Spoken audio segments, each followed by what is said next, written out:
Star media news live.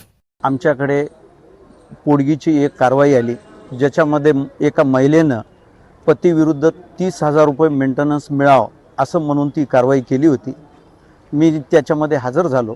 न्यायालयाने दोन्ही पार्टीला, पतीला आणि पत्नीला, तुमचं उत्पन्नाचं काय साधन आहे हे शपथपत्र आधारे दाखल करण्यासाठी सांगितले.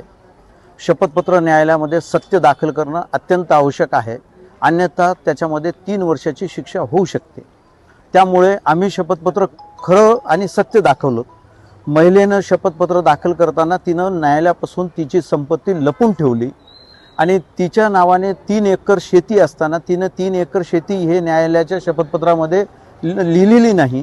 त्यामुळे आम्ही जे न्यायालयामध्ये युक्तिवाद करताना सांगितलो की शपथपत्र न्यायालयामध्ये जे मागितलं जाते सुप्रीम कोर्टाच्या आदेशानुसार त्याच्यामध्ये मागितलेलं आहे आणि त्याच्यामध्ये शपथपत्र खरं देणं अत्यंत आवश्यक आहे. परंतु ह्या महिलेनं खोटं शपथपत्र दिलेलं आहे. तिच्या नावाने पब्लिक डॉक्युमेंट 7/12 आहे आणि ते तिच्या शपथपत्रामध्ये नाही. न्यायालयाने तिच्या विरुद्ध ताशोरे ओढले आणि तिला शपथपत्र खोटं का सादर केलं म्हणून तिचं जे आहे पोडगीचा दावा जो आहे तिचा अंतरिम पोडगीचा दावा रद्द केला.